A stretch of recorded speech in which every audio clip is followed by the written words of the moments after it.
할렐루야. 우리 귀한 찬양 받으신 주님께 영광의 박수 올립시다. 주님 감사합니다. 주님 감사합니다. 귀한 찬양해 주신 시온 찬양대 그리고 관현악단원들 감사합니다. 오늘 주님이 은혜 주실 줄 믿습니다. 말씀을 사모하고 기대하는 여러분들에게 하나님께서 생수의 강이 흐르게 하실 줄 믿습니다. 우리가 인생 살아가는데 가장 중요한 두 가지 바퀴가 있습니다. 첫째는 말씀이라는 바퀴가 굴러가야 되고요, 둘째는 기도라고 하는 바퀴가 잘 굴러가야 됩니다. 말씀과 기도, 기도와 말씀, 이 두 가지 바퀴가 잘 굴러가면 인생도 행복해질 수 있고 신앙생활도 잘할 수 있습니다.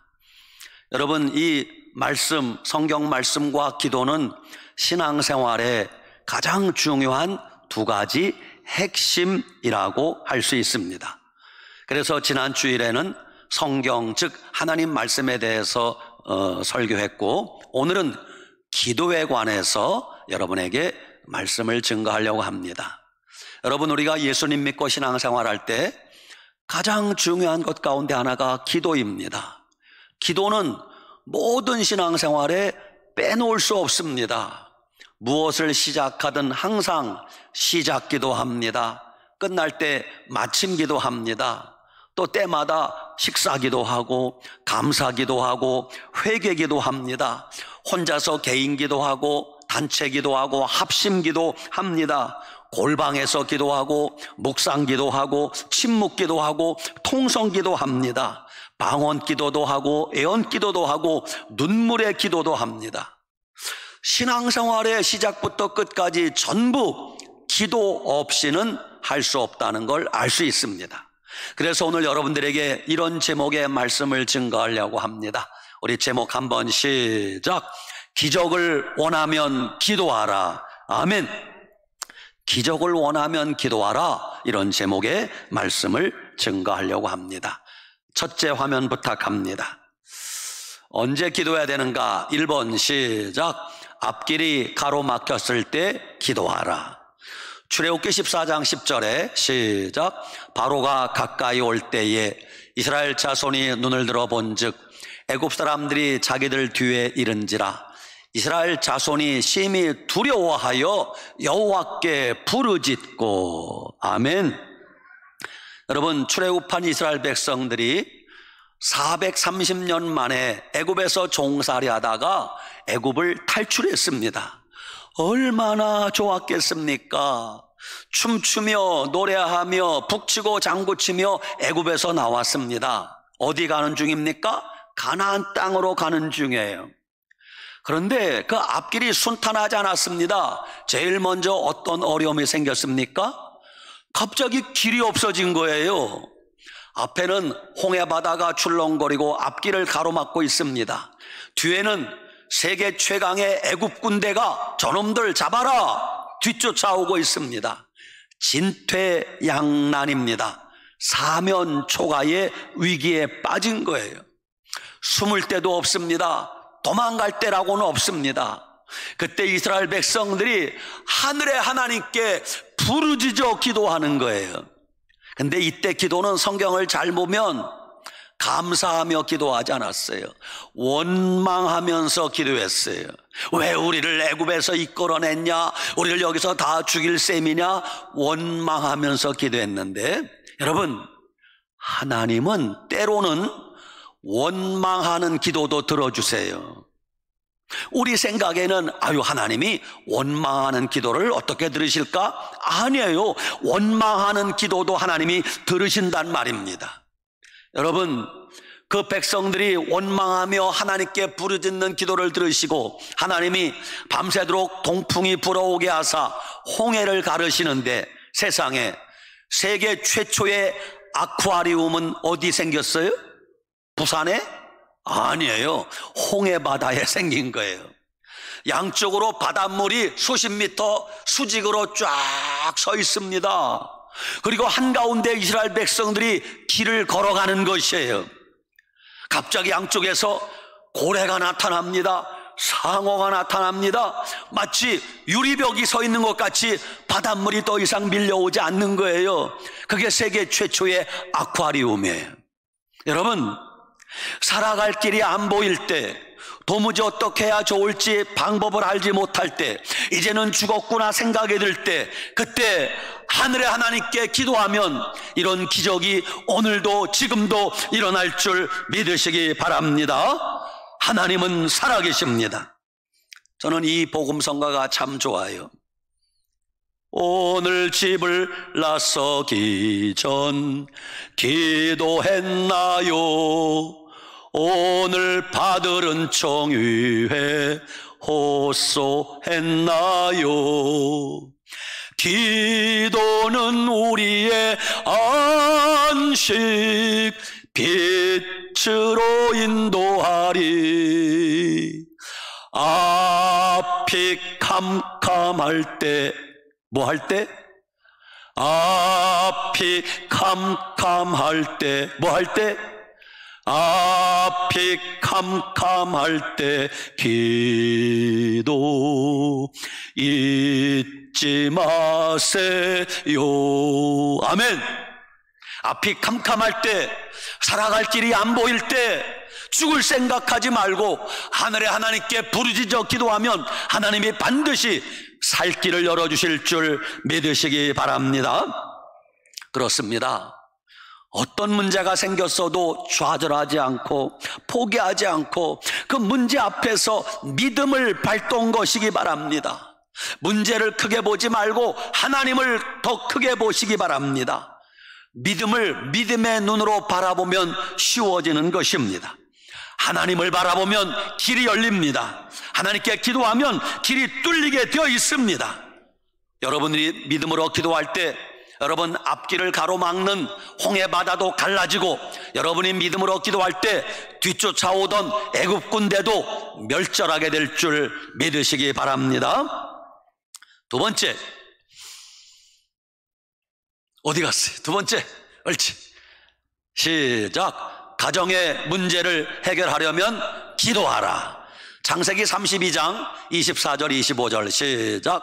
야곱은 홀로 남았더니 어떤 사람이 날이 새도록 야곱과 씨름하다가 자기가 야곱을 이기지 못함을 보고 그가 야곱의 허벅지 관절을 치매 야곱의 허벅지 관절이 그 사람과 씨름할 때에 어긋났더라. 아멘.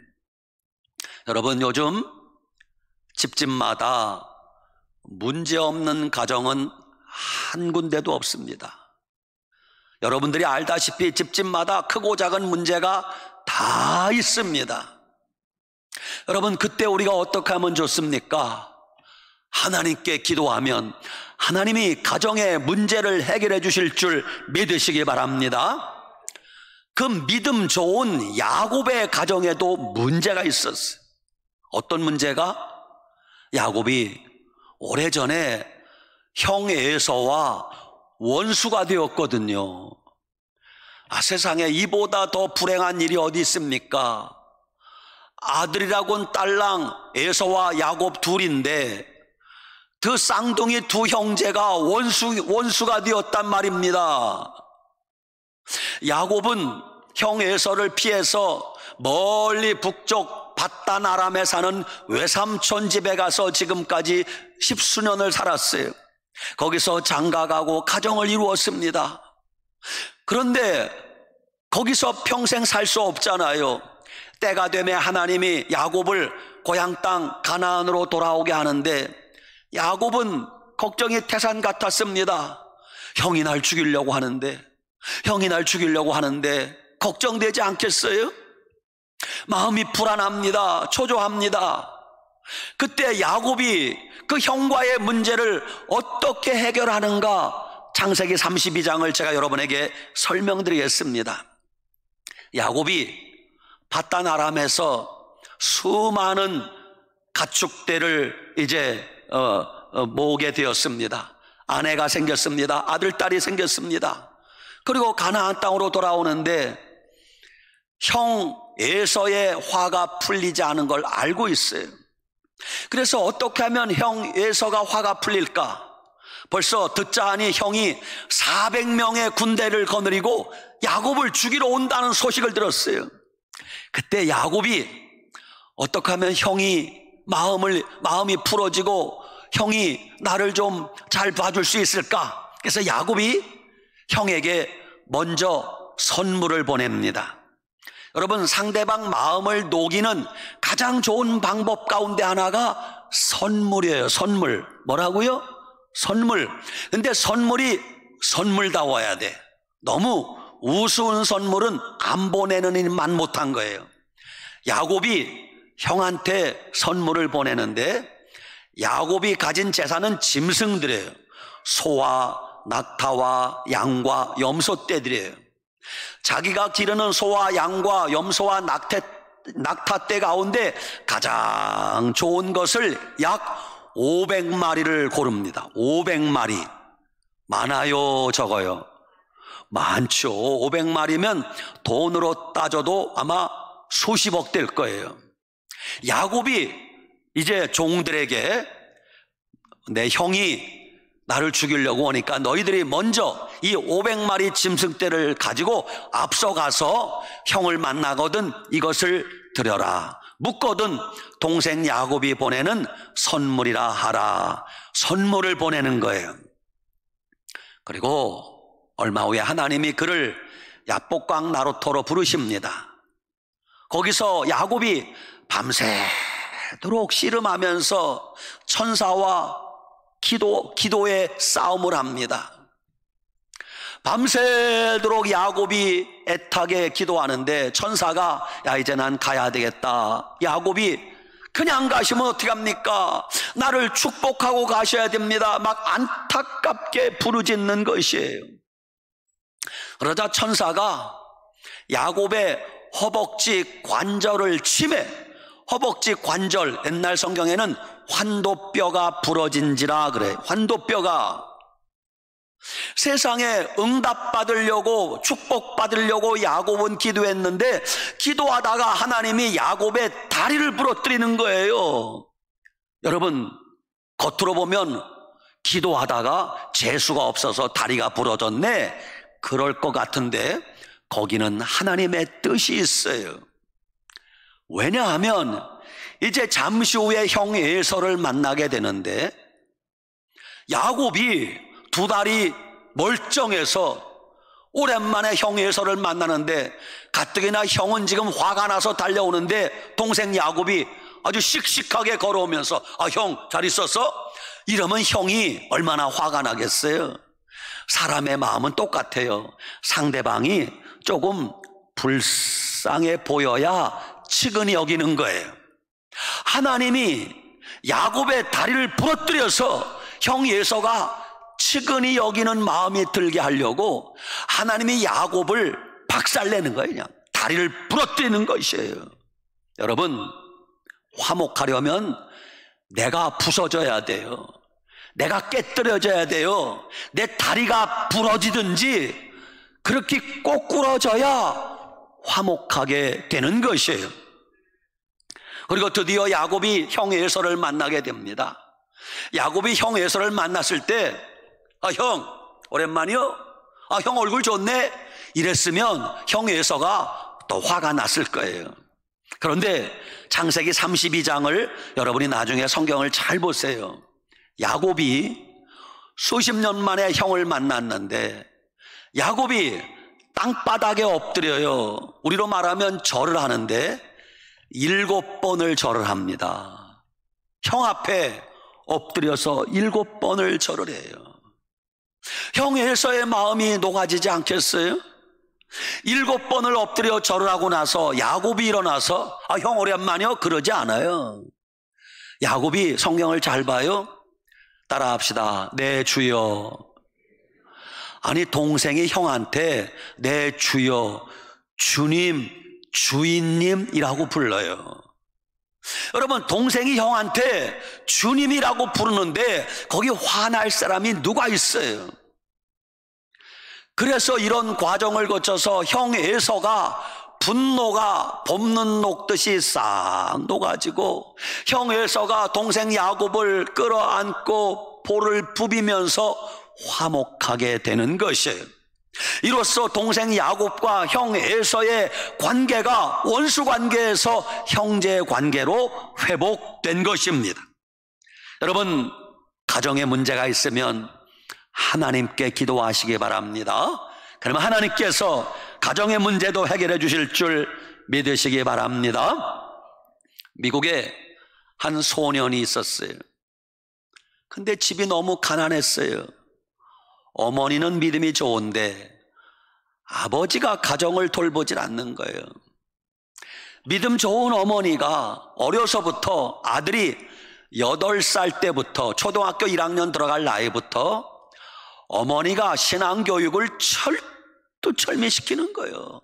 아들아, 너는 앞으로 신앙생활을 이렇게 하라.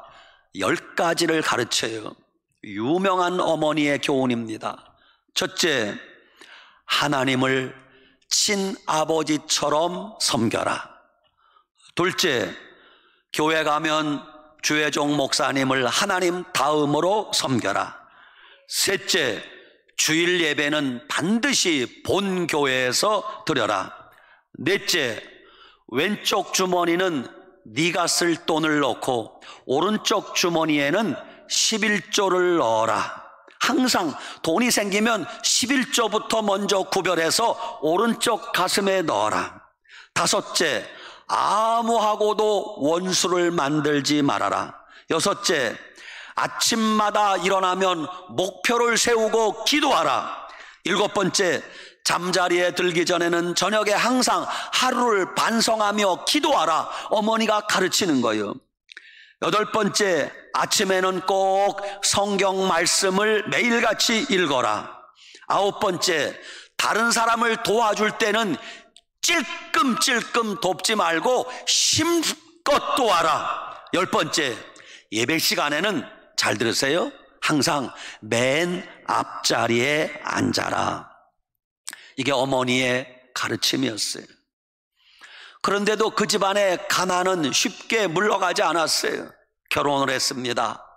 아내가 결혼하고 보니 남편이 별 볼 일 없는 거예요.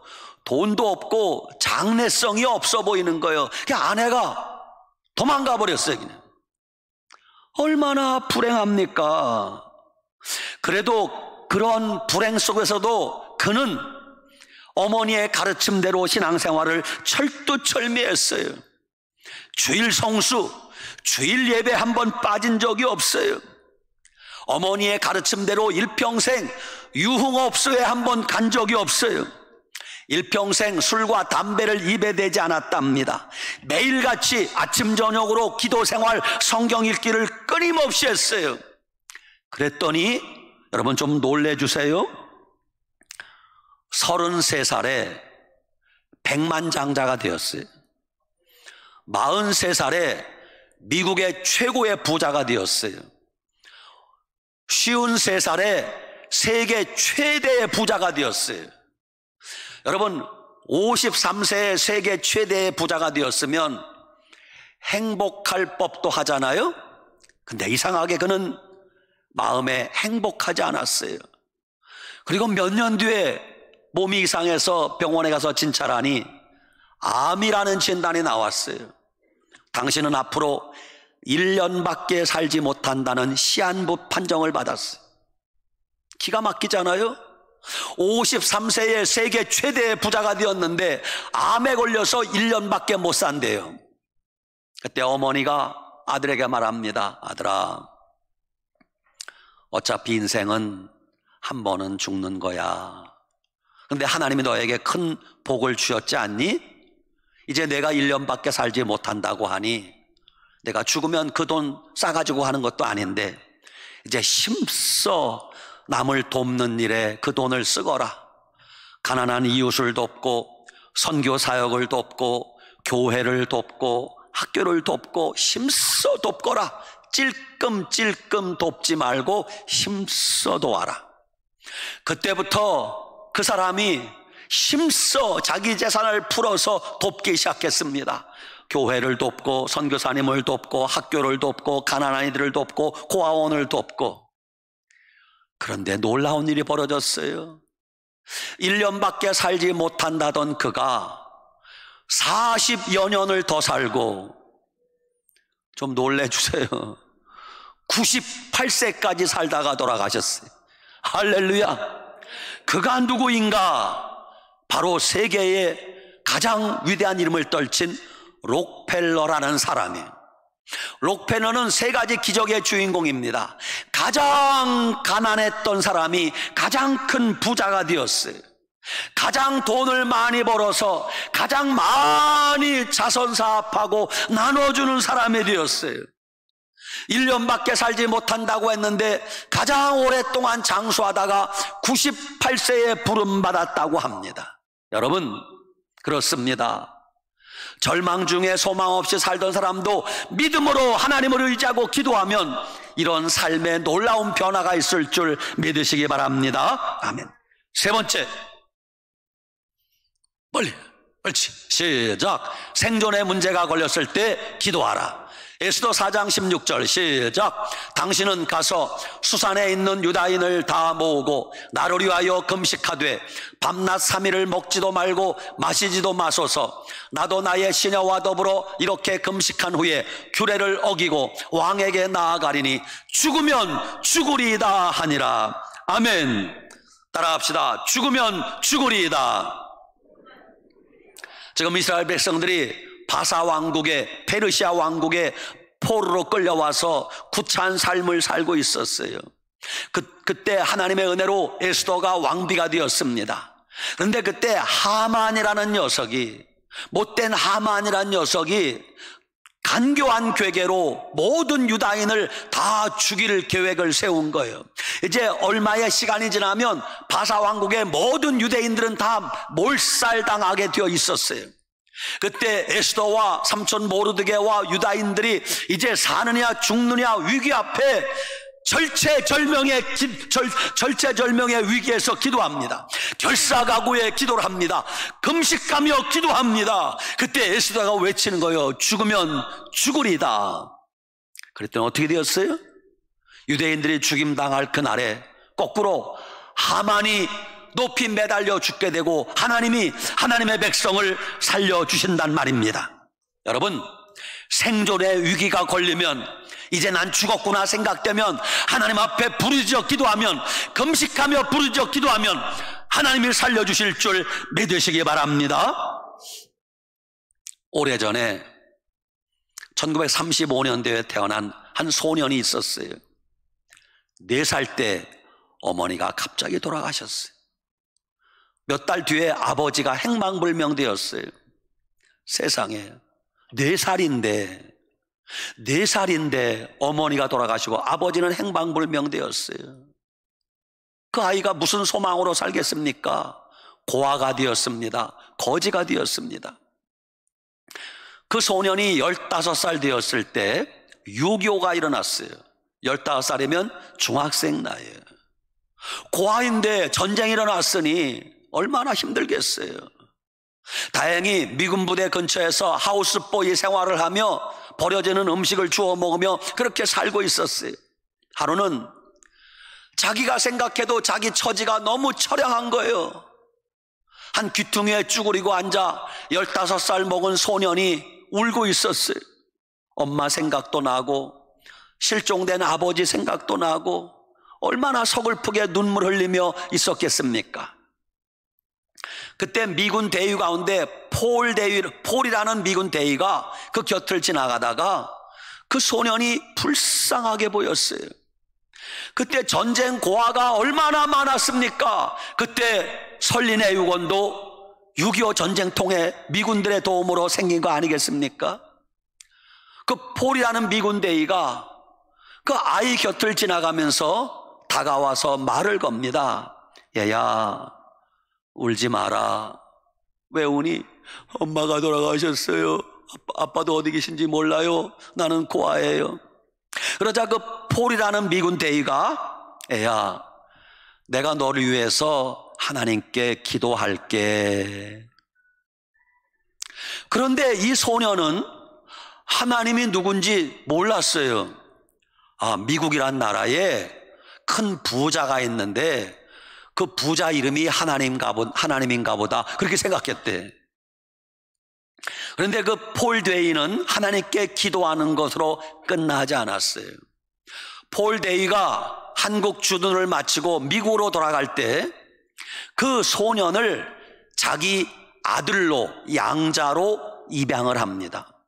고아니까 양자로 입양하는 게 어렵지 않았을 거예요. 폴 데이가 그 소년을 미국으로 데려가서 자기 집에서 양자로 삼아서 그를 식구로 맞이했습니다. 그리고 공부를 시키는 거예요. 중학교 과정을 마치고 고등학교 과정을 마치고 대학 과정을 마쳤어요. 그러면서 폴 데이와 함께 미국에서 교회를 다니게 돼요. 가보니까 하나님은 사람이 아니라 하나님이 그런 사람이 아니구나 알게 되었어요. 예수님을 잘 믿었어요. 세월이 흘렀습니다. 그 소년이 어떻게 되었는가?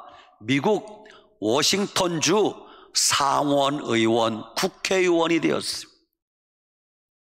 놀라지도 않으셔. 우리나라에서도 국회의원 되는 게 힘든데 미국은 더 어렵지 않겠어요? 그것도 하원의원이 아니고 상원의원, 국회의원은 더 힘들어요. 워싱턴주 상원의원이 되었어요. 그분이 누구인가? 미국 워싱턴에 사시던 신호범 장로님이세요. 그 신호범 장로님이 이렇게 간증합니다. 내가 4살 때 고아가 되어 그 어려운 가운데 살면서도 그 어려움을 극복할 수 있었던 것은 내가 예수님을 믿고 하나님을 붙들고 기도했기 때문입니다. 이렇게 간증하고 계세요. 그 신호범 장로님은 지난해 85세로 하나님 부름받아 소천하셨습니다. 여러분, 가정에 위기가 생기든 개인적인 위기가 생기든 하나님을 찾고 부르짖어 기도하면 하나님이 이처럼 살 길을 열어주실 줄 믿으시기 바랍니다. 아멘. 4번째, 시작. 교회가 어려움에 처하면 기도하라. 사도행전 12장 5절에 시작. 이에 베드로는 옥에 갇혔고 교회는 그를 위하여 간절히 하나님께 기도하더라. 아멘. 오늘 교회에 와서 예배드리는 여러분 교회를 사랑하십니까? 아멘. 여러분, 예수님 사랑과 교회 사랑은 직결되어 있습니다. 예수님 사랑하면 교회를 사랑하게 되어 있고, 교회를 사랑하는 사람이 예수님을 사랑하는 사람이에요. 이게 두 가지가 따로따로 별개가 아니라는 걸 아셔야 됩니다. 왜? 교회를 세운 분이 누구예요? 예수님이세요. 그래서 예수님 사랑하면 교회를 사랑하게 되어 있고, 교회 사랑은 예수님 사랑과 직결되는 것을 알 수 있어요. 아무튼 예루살렘 교회에 큰 위기가 닥쳤습니다. 예루살렘 교회는 성장했다는 말로 부족합니다. 예루살렘 교회는 폭발했습니다. 어떻게? 교인이 겨우 한 100여 명 모였는데 하루아침에 사도들이 설교하니까 3,000명이 불어났어요. 해구머니나. 또 한 번 설교하니까 5,000명이 불어났어요. 남자만 8,000명이죠. 여자까지 더하면 예루살렘 교회는 2만 명에서 3만 명 이상 모이는 큰 교회였을 것입니다. 그 예루살렘 교회 담임 목사님이 베드로이고 야고보예요. 그런데 어느 날 갑자기 예루살렘 교회에 큰 핍박이 일어난 거예요. 핍박이. 헤롯 왕이 해가닥 해가지고 예수님 믿는 사람을 잡아다가 다 죽이는 겁니다. 그때 제일 먼저 사도 가운데 야고보 사도가 순교당하여 죽는 것입니다. 재미를 본 헤롯이 베드로를 체포했어요. 그리고 감옥에 가두었습니다. 내일이면 베드로를 처단해야지. 그 전날 밤에 일어난 일이에요. 예루살렘 교회가 베드로 사도가 감옥에 갇혔을 때 교회가 마가의 집에 모여서 합심하여 기도하고 있었어요. 교회는 예루살렘 교회 담임 목사님이신 베드로 사도를 위해서 간절히 기도하고 있었어요. 그때 하나님이 어떻게 응답하세요? 감옥에서 잠자는 베드로에게 천사가 찾아옵니다. 천사가 베드로를 깨웁니다. 일어나라. 누구십니까? 아이고, 천사가 나타나는 거예요. 가자. 아이고, 손목에 수갑이 채워져 있는데요, 갑자기 수갑이 저절로 풀어지는 거예요. 가자 하는데 앞에 쇠창살이 저절로 열리는 거예요. 베드로가 감옥에서 풀려나는 기적을 맛보게 되는 것이에요. 어떻게 예루살렘 교회 성도들이 베드로가 감옥에 갇혔을 때 기도했더니 그런 기적이 일어났던 것을 알 수 있습니다. 여러분, 교회를 위해서 기도하시기 바랍니다. 주의 종을 위해서 기도해 주시길 바랍니다. 5번째, 시작. 억울하고 답답한 일이 생겼을 때 기도하라. 사도행전 16장 25절 시작. 한밤중에 바울과 실라가 기도하고 하나님을 찬송하며 죄수들이 듣더라. 아멘. 자, 이게 무슨 내용인가 하면 사도행전 16장에 이런 내용이 나옵니다. 바울과 실라가 빌립보라는 동네에 가서 전도합니다. 두아디라 성의 첫 번째 성이 빌립보예요. 거기 가서 강가에 가서 복음을 전하는데 우물가에서 빨래하는 여인들이 몇이 있는 거예요. 거기 가서 자주장사 루디아를 만나게 돼요. 루디아가 사도 바울을 자기 집에 초청합니다. 그래서 자기 집안 식구들을 다 예수님 믿고 세례받게 만들었습니다. 그래서 바울이 루디아의 집에서 먹고 자면서 복음을 전하는 거예요. 하루는 바울과 실라가 어제 기도할 곳이 없는가 밖으로 나갔어요. 그러다가 한 귀신 들린 여인을 만나게 돼요. 귀신 들린 여인이 바울을 뒤쫓아오면서 소리 지르는 거예요. 동네 사람들, 이 사람은 지극히 높으신 하나님의 종들이요.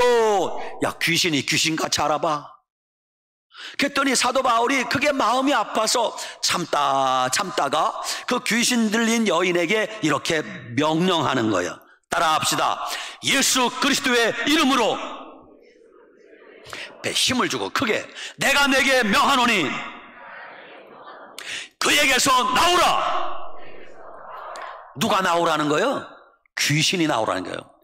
그러자 귀신이 에고머니 나오고 그냥 쑥 빠져서 떠나가 버렸어요. 귀신 들린 여인이 그 자리에서 깨끗해진 거예요. 여러분, 얼마나 기쁜 일입니까? 감사한 일입니까? 그런데 지금까지 귀신 들린 여인은 그 귀신의 힘을 빌려서 점치던 여인이요, 쪽집게같이 알아맞히는 거예요. 그래서 돈을 많이 벌었어요. 그 귀신 들린 여인 뒤에는 못된 놈이 있었어요. 그래서 그 귀신 들린 여인을 이용해서 돈벌이 하는 놈이 있었습니다. 그 놈이 사도 바울이 그 여인에게서 귀신을 쫓아내니까 점을 못 치는 거예요. 점을. 그래서 이놈들이 사도 바울을 관아에 고발했습니다. 재판장님, 이놈이 우리 동네를 어지럽히고 있습니다. 이놈이 우리 풍속을 해치고 있습니다. 그러면서 고발을 한 거예요. 바울이 고발당했습니다. 재판장이 그 말만 듣고 그래, 그놈을 매우 쳐라, 실컷 두드려 맞았습니다. 그리고 손발을 착고에 채워서 감옥에 가두게 한 것이에요. 여러분, 이 상황 벌어지면 생각해봐요. 바울이 뭐 죄 지었어요? 도둑질했어요? 나쁜 짓 했어요? 아니에요. 전도하다가 복음 전하다가 귀신 들린 여인 귀신 쫓아주었는데 이런 누명을 쓰고 고발을 당하고 매를 맞고 감옥에 갇힌 거예요. 나 같으면요, 분해서 잠이 안 올 거예요. 이것들 내가 뭐 죄 지었냐? 왜 나를 때리냐? 왜 나를 감옥에 가두냐? 왜 나를 고발하냐? 이놈들 내가 나가면 가만두지 않겠다 그랬을 거예요. 근데 바울과 실라는 그런 속에서 빌립보 감옥에 갇혀서 뭐 했대요? 기도하고 하나님을 찬송하더니 할렐루야. 여러분, 우리도 마찬가지입니다. 우리가 때로는 신앙생활 하다가 교회 충성 봉사하다가 이런 일을 당할 수 있어요. 내가 잘못한 것도 없는데 고발당합니다. 내가 죄 지은 것도 없는데 매를 맞습니다. 감옥에 갇힙니다. 손발이 묶입니다. 얼마나 분하고 답답하겠습니까? 보통 사람 같으면 이를 부득부득 깔면서 이놈들 가만히 안 둘 거라고 했는데 바울과 실라는 그러지 않았어요. 하나님을 찬송하며 기도했더니 기적이 일어나서 하나님이 놀라운 은혜를 베풀더라. 할렐루야. 일본에 다하라 요네코라는 여사가 지은 조그만 책이 있는데, 산다는 것이 황홀하다, 이런 책이에요. 그 다하라 요네코 여사는 18살 때 살기 싫어서, 믿음이 없으니까 그렇겠죠, 살기 싫어서 달리는 기차에 뛰어들었습니다. 죽기를 바랬는데 이게 웬일이요? 죽지 않았어요. 그런데 처참했습니다. 다리 2개가 잘라졌어요. 팔이 한쪽 잘라졌어요. 팔이 하나 남았는데 손가락 2개가 잘라지고 손가락이 3개 남았어요. 기적적으로 목숨은 구했습니다. 병원에서 재활 치료를 받았습니다. 그래도 살 소망이 있겠어요? 18살 소년인데 살 소망이 없잖아요. 그때 그 불쌍한 소녀를 전도하기 위해서 한 전도사님이 다가갑니다. 복음을 전합니다. 다하라 요네코가 예수님을 믿게 돼요. 그 전도사님이 전도한 것으로 그치지 않고 그 다하라 요네코에게 사랑을 고백합니다. 나하고 결혼합시다. 언제? 내가 다리도 없는데, 팔도 한쪽 없는데 내가 무슨 결혼을 합니까? 아니요, 난 당신과 결혼하겠소. 끈질긴 구애에 결국 2사람이 결혼을 합니다. 가정을 이루었어요. 목사님, 사모님이 된 거예요. 아들, 딸 낳았습니다. 세월이 많이 흘렀습니다. 하루는 이제 조금 있으면 남편이 집에 돌아오고 학교 갔던 아이들이 집에 올 텐데 저녁을 준비하고 싶었어요. 저녁에 감자 요리를 하고 싶었습니다. 그래서 도마우에 감자를 갖다 놓고, 그 생각해봐요. 2다리가 없습니다. 팔이 한쪽 없습니다. 팔이 하나 있는데 손가락이 3개밖에 없어요. 손가락 3개로 어설프게 칼을 쥐고 둥근 감자의 껍질을 깔려고 하니 그게 깎아지겠어요? 껍질 깔려고 하면 감자가 떼굴떼굴 굴러가고, 껍질 깔려고 하면 떼굴떼굴 굴러가고, 나중에는 다하라 요네코 여사가 너무너무 절망하는 거예요. 하나님, 나는 살아서 무엇합니까? 감자도 하나 껍질을 깔 수 없습니다. 그때 갑자기 하나님께 기도해야 되겠다, 감동이 밀려와요. 그리고 감자와 칼을 내려놓고 하나님께 기도합니다. 하나님, 저 같은 중증 장애인에게 좋은 남편 주셔서 감사합니다. 사랑하는 아들, 딸 주셔서 감사합니다. 이렇게 소중한 가정을 선물로 주셔서 감사합니다. 그런데 하나님, 이제 잠시 후에 자녀들이 집에 오고 남편이 집에 올 터인데 허기진 배를 안고 식탁에 앉을 것입니다. 제가 식사를 준비하면 좋겠는데 저는 감자 껍질도 하나 깔 수 없습니다. 도와주세요. 기도했어요. 근데 갑자기 주님이 마음속에 이런 감동을 주시는 거예요. 딸아, 이렇게 하렴. 어떻게 해요? 감자를 깔려고 하지 말고 일단 둥근 감자를 도마 위에 올려놓거라. 그리고 손으로 세 손가락으로 칼을 집어서 우선 감자를 내리쳐라. 반을 자르라는 거예요. 그리고 감자가 잘라지면 단면을 도마 위에 놓고 깎으면 된다. 주님이 가르쳐준 대로 감자를 내리쳤더니 감자가 2쪽이 났어요. 납작한 단면을 도마 위에 놓고 어설프지만 감자를 깎으니까 껍데기가 까질 수 있었어요. 여러분, 2손이 멀쩡해서 감자를 깔 수 있으면 감사하시기 바랍니다. 감자 껍질 하나 깔 수 없어서 답답해할 때, 절망할 때 하나님께 기도했더니 하나님이, 우리가 들으면 우스운 얘기지만 그 여인이 볼 때는 기적 같은 응답이란 말입니다. 할렐루야. 6번째 화면 시작. 하나님의 뜻을 알고 싶으면 기도하라. 마태복음 26장 39절 시작. 조금 나아가사 얼굴을 땅에 대시고 엎드려 기도하여 이르시되, 내 아버지여, 만일 할만하시거든 이 잔을 내게서 지나가게 하옵소서. 그러나 나의 원대로 마옵시고 아버지의 원대로 하옵소서 하시고. 아멘. 따라합시다. 주님, 나의 원대로 마옵시고 내 뜻대로 마옵시고 하나님의 뜻대로, 아버지 원대로 되길 원합니다. 아멘. 여러분, 기도는 내 뜻대로가 아니라 하나님의 뜻대로 되길 원한다는 게 그게 기도예요. 캐더린 마샬이라는 여사가 쓴 기도의 힘이라는 오래된 책이 있습니다. 거기 보면 캐더린 마샬의 짧은 간증이 나와요. 그가 폐병에 걸려서 6달 동안 죽을 고생을 하고 있습니다. 기침을 합니다. 옛날에는요, 폐병 걸리면 다 죽었어요. 아무리 기도하고 병원을 찾아다니고 약을 먹어도 폐병이 낫지 않는 것이에요. 얼마나 답답하겠습니까? 내가 이대로 죽는가 보다 절망하고 실망하고 좌절했어요. 그때 방구석에 굴러다니던 어느 작은 책을 하나 보게 돼요. 어느 선교사님이 쓴 간증집인데 그 간증집에 선교사님이 이렇게 간증합니다. 그 선교사님이 선교지에 가서 복음 전하다가 병에 걸립니다.